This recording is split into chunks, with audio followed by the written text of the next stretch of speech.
How to become a person that you like. You must find out what you like. And this can be done by observing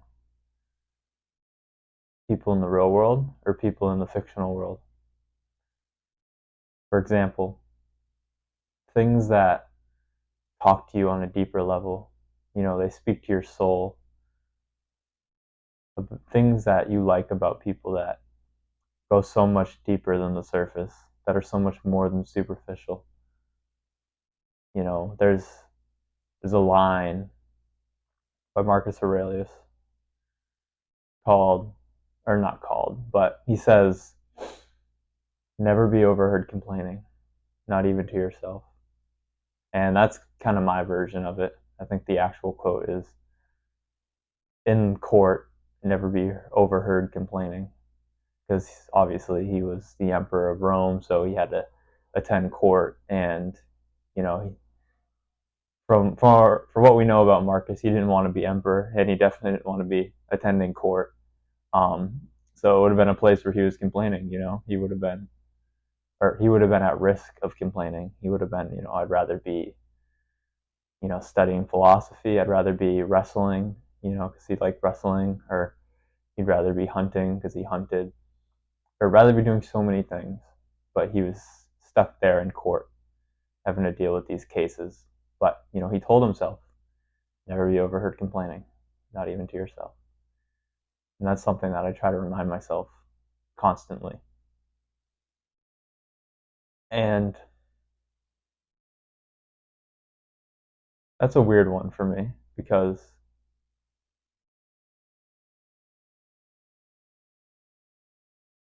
I started telling myself that. Well, first we'll go even further back. First, when I was younger, I would complain a lot. And then I came up with a line, and I was like, you just got to complain about it. You still do it, but you just got to complain about it. And then I heard this line by Marcus Aurelius, and that spoke to my deeper soul. And I realized that you don't have to complain about it, and you shouldn't complain about it, because no one likes hearing people complain. When I used to do it, it was mostly a joke, but I was still complaining, and I didn't like that. I way I like the idea a lot more of never complaining, not even to yourself. So about a year ago, maybe a little more, I started saying that to myself, and my goal was never to complain, never to be overheard complaining, not even to myself. And I think I was doing pretty good at it. And it's one of those things that it's a thankless duty. No one's ever gonna come and pat you on the back for saying, you never complain. At least I didn't think so. But while you're doing it, you definitely don't think. You don't think it matters. But you just keep reminding yourself, never be overheard complaining, not even to yourself. Never be overheard complaining, not even to yourself. And it's funny because if I say that to myself, then in reality, I'm complaining. So it's just a reminder to stop complaining, more or less, because I'm complaining. That's why I'm thinking about it. Um, but yeah, long story short, I was doing that for a while, and then at work one day, um, one of my coworkers came up to me and he said, I had another coworker who, um, we're on better terms now, but he didn't love me, let's say. And I think, most people liked me. So the rest of the crew, they all liked me, but this one guy didn't like me. But everyone liked him. So it was kind of like, it was like a weird balance. Everyone likes each other, but this guy kind of doesn't like me. And I guess apparently one day he was talking bad about me, and one of the guys stuck up for me, and he said, there's one thing that you can't take away from him. He never complains. And he told me that, and my heart just lit up. I was like, they noticed? Like that was like my first reaction. I was like, they people actually noticed that? I was like, I thought that was just a thing I was doing for myself, but people actually noticed that? That's crazy. But then a weird thing happened that day. It was like it was like I was running a marathon and I crossed the finish line. And then ever since that day, I feel like I've been my old self a lot and I complain a lot again. And I got to remind myself even more. But it was weird because I got into a habit of literally never complaining, never complaining. But then I got recognized for it, and I never thought I would. I never expected recognition for something like that. And the terminology too was just right on. He said complaining, and that's what I always tell myself: never be overheard complaining, not even to yourself. And then he says, "You never complain," and it was like, yes, that's exactly what I was going for. But yeah, it was weird. After that day, I started complaining again, and I was like, "What is this? Like, why? You finally." I wasn't seeking recognition, but I got the recognition. It felt amazing. I once was asked, what's the best compliment you've ever received? And I thought about it for a minute, and the first thing I went to was when I was younger. A lot of people complimented me on my eyes. I have very green eyes, and I don't know if you can see it in this from this distance or with this camera, but I used to get a lot of compliments on my eyes. And then I grew my hair out, and now most of my compliments are on my hair. Um, but I don't care for those compliments. I used to be chubby, and now I'm not. And people who say, oh, you're looking good, like those compliments mean so much more to me, so much more to me. But even then, it's just a body thing, so it doesn't even it means something, but it's like, yeah, I put in the hard work, but it's like whatever. My eyes, I can't control my eyes. Like, who cares? My hair, I mean, I do nothing to my hair. I do nothing. I don't use conditioner. I don't brush my hair. I really don't care. Like, I that might sound surprising to a lot of people, but I actually don't. Like, my hair actually really annoys me, and I think about getting a buzz cut like 24/7. But I do like how it looks, so that's really the only reason I have it. But when it gets in my eyes, I very much think about cutting it all off. But those things I don't care. I say thank you. I'm polite, obviously. I don't say, that is not subject to will. Therefore, I don't care. That's just stupid. I don't say that, even though it's true. Um, but at the time, that didn't happen yet. The never be overheard complaining, the the never or you never complain never happened. That's probably now the thing I'm most proud of ever being told. But at the time, someone told me that I was wise for my age, and that lit me up. That I enjoyed because that wasn't something that, in a sense, I had no control over. It wasn't something as trivial as my eye color or my hair length or the curls I have, or that I decided to start going to the gym and decided to start eating less food. It was something that I've been spending hours, days on, and trying to become wiser. And someone told me, you're pretty wise. And that's the stuff that that's the stuff that I like. And then now I'd say the never be overheard complaining is the thing that I try to pride myself on. But it's those things you have to do to become a person you like. You must want to seek your own approval. And everyone's different. I can only speak for the things that touch my soul and I find virtuous and I find that I want to I want to exemplify. But that's one of them. And then,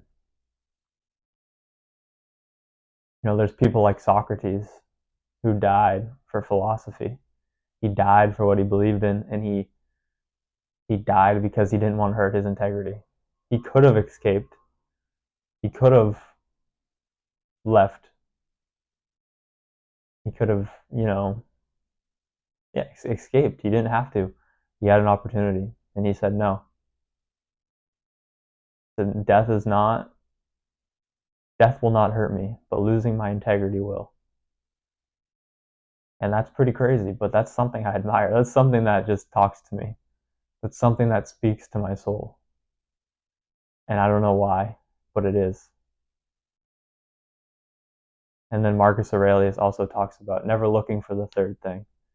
Letting the deed be enough. Letting the good action be enough. And that also speaks to me. Not looking for thanks. Don't do something for a thank you. Don't hold the door for someone, and then when they don't say thank you, give them a sour look. How selfish is that? Did you really only hold the door so you could be praised? It's pathetic. And that's not to say that I don't do it as well. But there's something about holding the door for somebody or actions of that nature and not wanting any praise, not even thinking about it. And you get a thank you and you're like, oh yeah, you're welcome. Of course. Yeah. That's what I like. There's also fictional characters that, or even, there's more even nonfiction. There's Leonidas from 300. I named my dog after Leonidas, Leo. And he was probably one of the first people I ever saw virtue in. I didn't, like I said in a recent video, I didn't really know that there was virtuous people until I was like, like in my late teens. Like I didn't know. I didn't know. And Leonidas was the first one I was like, wow, like that's sick. Like a king stood up with his men, 300 strong against an army of 2 million. Like that's courage. That's courage.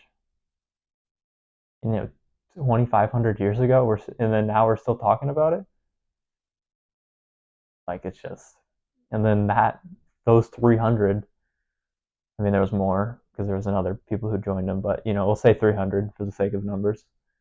Um, that 300 sparked courage in Greece, and then Greece stood up to Persia, and they won. They won. They stopped the tyrant Xerxes. That's the stuff where it's just like, it talks to my soul. It truly does. And then it doesn't even matter for me. Like I get the same feeling from fictional virtue. Like I mean, I've honestly, anime has talked to me the most in terms of fiction. And I spent a good deal of time watching it. Like I said in a recent video, I don't watch anime anymore. But there was a time where I watched a lot of anime, and the virtue shown in some anime is greater than any I've ever seen. And I know it's not real, but the virtue, like I said earlier, the virtue is real. It's exemplified in a fictional way, but the thing that touches your soul still holds true. There's Itachi in Naruto. He loved his village and he loved his brother, and he killed everyone in his clan to save his brother and to save his village. And he never told anybody. He fled and was looked at as an evil villain, as a murderer, and he did it all for the sake of the people who hated him. Who now hated him. and he never told anyone. He lived as a exile, and he went to the grave without telling anybody. And the only reason anyone found out was because somebody else told his story. And that's the stuff I don't know why, but it touches me, and I love it. And those are stuff that I want to exemplify, and and to gain the approval of myself. I feel like if I exemplify those virtues, I will.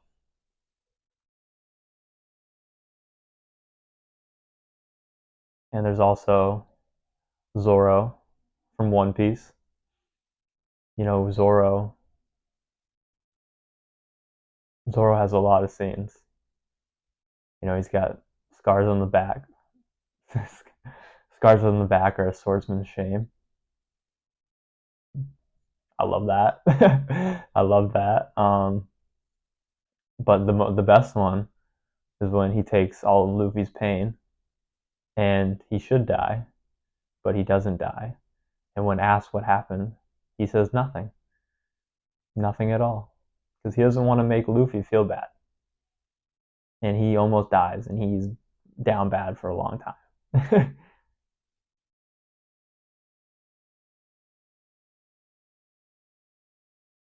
That's the stuff, that's the stuff that, speaks to me and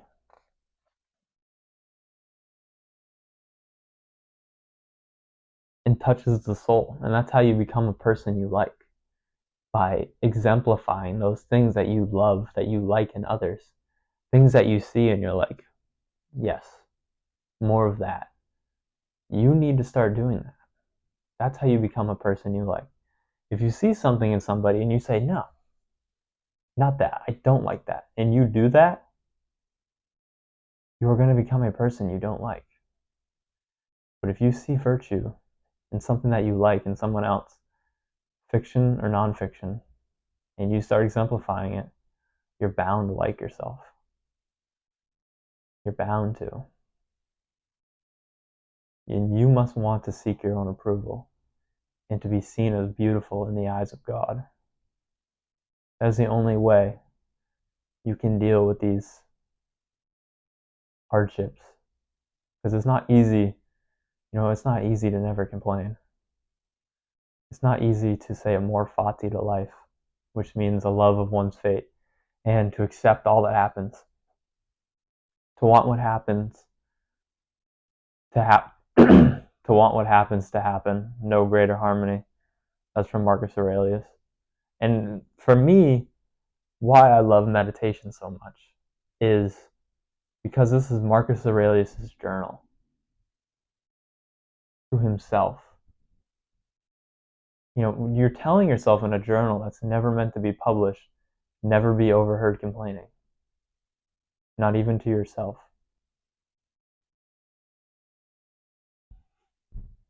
All that is a reminder. You can write a book or you can make a video like this, and I can say it and I can give a story. But Marcus Aurelius, I don't know, but I can assume he never did that. He never told anyone that one of his goals is to never be overheard complaining. He just wrote it down as a reminder. And he never told anyone, and it was never meant to be seen by anybody.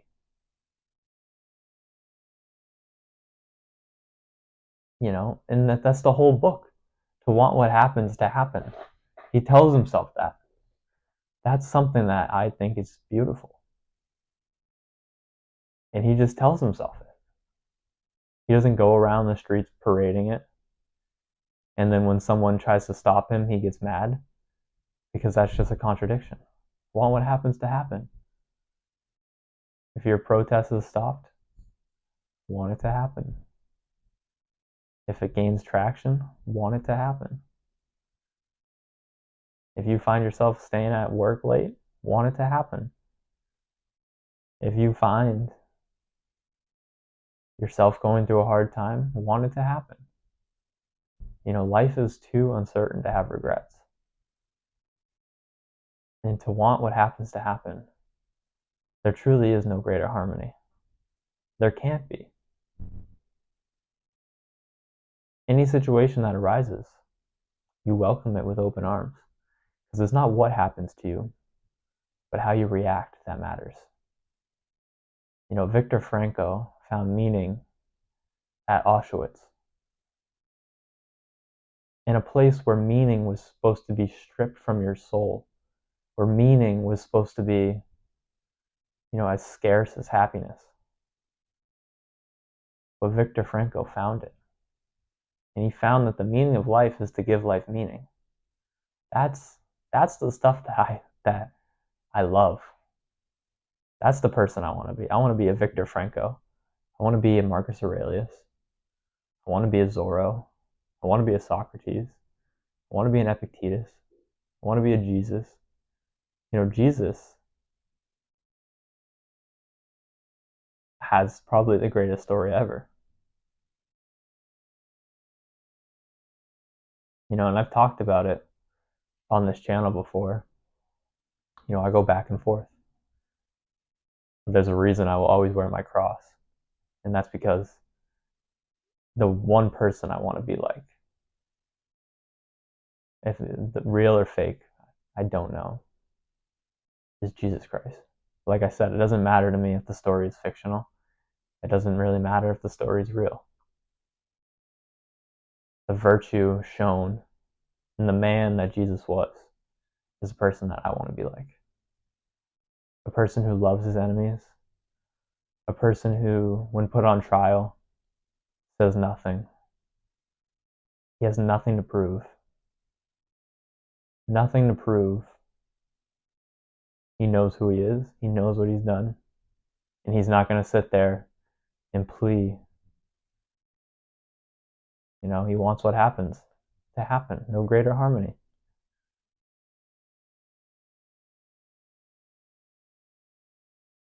He helps people for the sake of helping them. He loves all.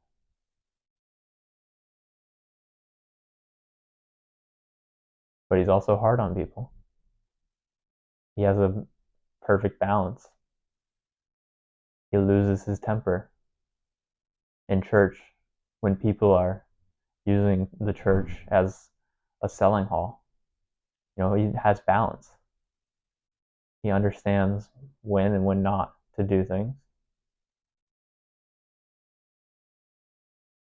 And like I said, it doesn't matter to me if the story is real or if the story is fake. I don't know, and nobody knows. I don't really care what you say. You don't know. And the fact that someone who never sinned would die for a world of sin to save that world that hates him, to save that world that is sending him to death, to ask God to forgive them, for they do not know what they are doing. To me, that is the pinnacle of virtue. To die for those who hate you, to pray for those who persecute you, to love your enemies. That is the pinnacle of virtue. And that's why I will never take off my cross. I will always bear it because it's more to me than just a religion. It's more to me than just thinking that Jesus is God. Because like I said, some days I do, some days I don't. Most days I really don't. But that doesn't take away from the story. And that doesn't take away what Jesus did on the cross. And just the idea of that story. I get inspiration from anime. So why would I not get inspiration from a 2,000-year-old book about a man who was alive? The Romans documented him, the Jews documented him. So many people documented this man named Jesus. He must have been real. He must have died on a cross. There's really no question about that. The only question is if this man was God or not. And this isn't a video to get into all that. This is a video about how to become a person you like. And for me, that's how I do it. To want to seek my own approval. To want to, the things that I see in other people, to show in myself. That's how I become a person I like.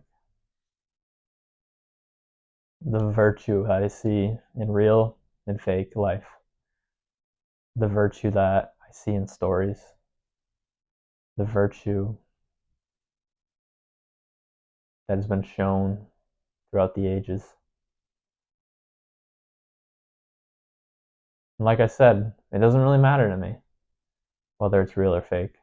I mean, the real stories, they definitely hit a little harder, but the virtue is the same. Zorro saying nothing happened. The virtue of not complaining, of not wanting to put the feeling of feeling bad on somebody else for him having taken the sacrifice and not them.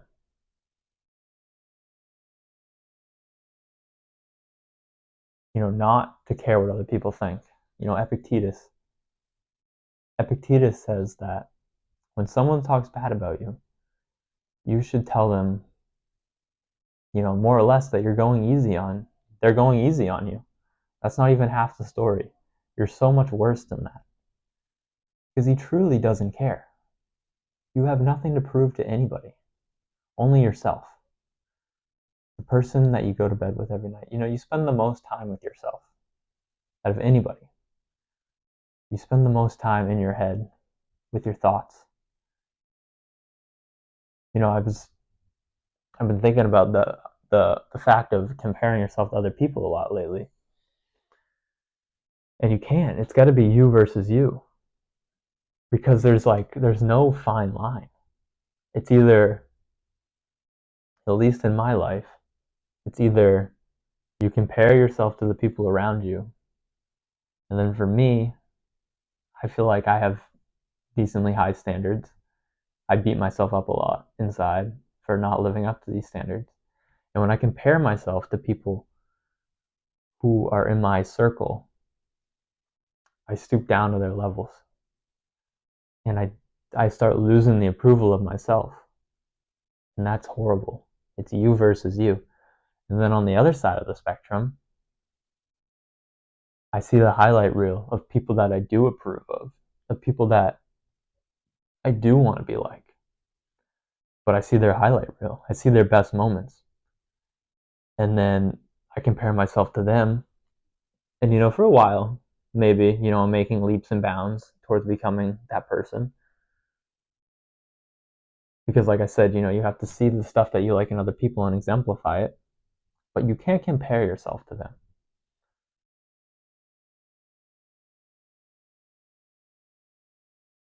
Especially if it's just the highlight reel. If this is a person you've never met, and if this is a person you are never around.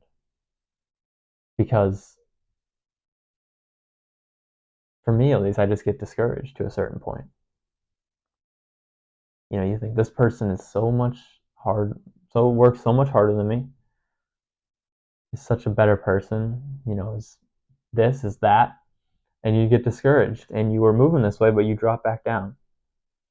But there's a fine line in just being you versus you, because there's never exponential jumps, but 1% better every day, and you get very far. You get very far, very fast. The compound effect sets in. So it's just got to be you versus you. And you can seek inspiration from others. You can see what you love about others.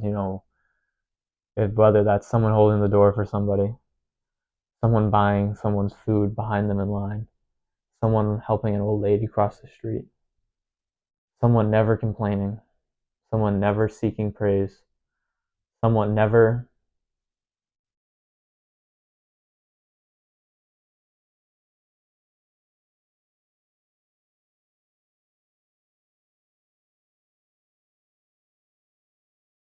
never hurting others, mentally or physically. someone loving all, being kind to everybody. These are the virtues that if you see them and they touch you somewhere, you should start trying to be like that.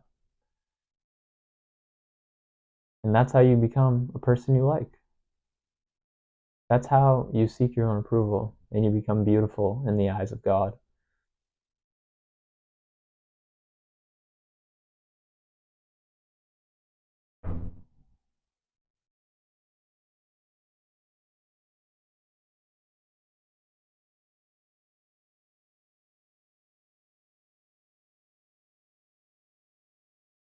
And becoming a person you like is a matter of utmost importance. It is really the matter that matters the most. Because, like I said, you spend the most time with yourself. You are always with yourself.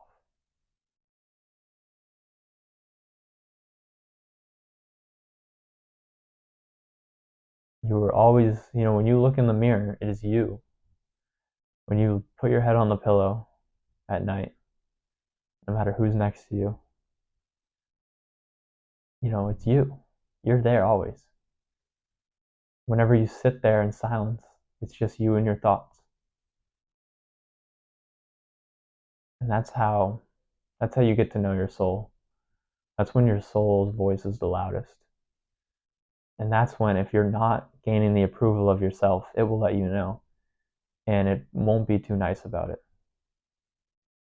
It will be harsh. It will shame you. And you don't want that. But if you are gaining the approval, it will heap praise upon you.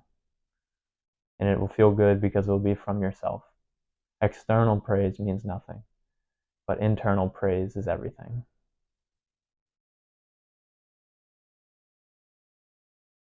Seeking validation from this world is a slippery slope, and it is a slope that one should not go down or up.